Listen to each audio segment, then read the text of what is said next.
Christmas करीब था।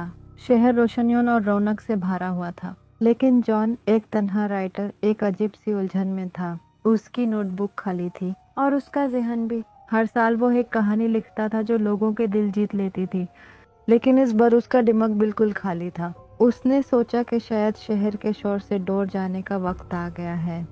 इसलिए एक दिन जॉन अपना सामान उठा के एक जंगल के बीच एक पुराने कैबिन में चला गया। कैबिन तन्हा था, बर्फ से घिरा हुआ, और जंगल के अंदर इस कदर चुप था कि बस हवा और बर्फ गिरने की आवाज़ सुनाई देती थी।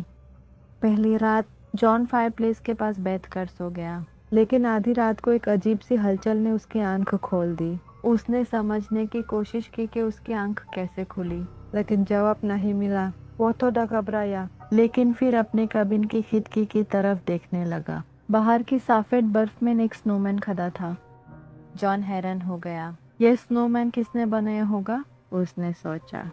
वो जंगल के बीच था, शहर से दूर, जहां कोई इंसान आसपास नहीं था। लेकिन उसने ज्यादा गौर नहीं किया और फिर से सो गया। अगली सुबह जॉन स्नोमैन के पास गया। वो अब भी वही था, वही सफेद बर्फ का स्नोमैन, मगर उसके आसपास बर्फ के नीचे सब कुछ दब चुका था। कोई पाउंड के निशान नहीं, कोई इशारा नहीं कि उस स्नोमैन को बनाने वाला कौन था।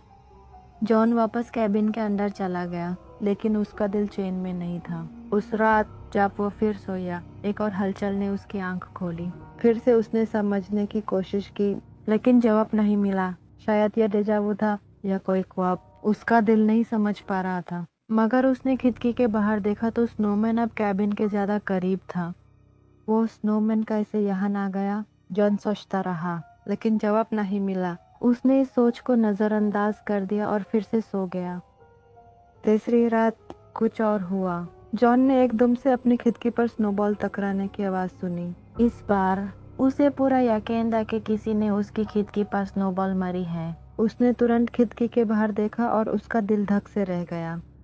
स्नोमैन अब कैबिन के बिल्कुल सामने था, और इस बार उसका चेहरा सीधा कैबिन की तरफ था। जॉन के रगों में एक ठंडक सी दौड़ गई। उसने अपनी टॉर्च उठाई और कैबिन के बाहर निकला। स्नोमैन बिल्कुल वही था, मगर इस बार बर्फ पर पाँव के निशान भी थे। जॉन ने उन निशानों का पीछा किया। निशान उसे जंगल के अंदर ले गए। वो बर्फ और अंधेरे के दरमियान उस शख्सियत को देखने की कोशिश कर रहा था जो दूर एक ढंढल फिगर की तरह नजर आ रही थी। उसने उसे पुकारा, कौन है वाहन? मगर वो शख्सियत बिना जवाब दिए जंगल के गहरे अंधेरों में गायब हो गई।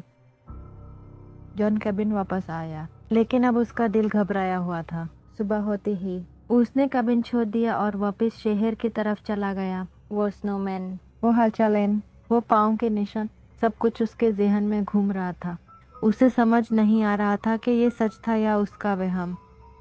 यह कहानी एक अजीब और हैरत अंगेज तजुर्बे की है। एक राइटर जो तन्हाई और सुकून के लिए जंगल गया, लेकिन उसके साथ जो कुछ हुआ, उसका जवाब उसके पास भी नहीं था। क्या वो स्नोमैन एक इंसानी हाथ का काम था, या जंगल के अंधेरों में कुछ और छुपा था जो जॉन के साथ खेल रहा था? शायद ये हमेशा एक राज ही रहेगा, एक ऐसी कहानी जो कभी मुकम्मल नहीं होगी।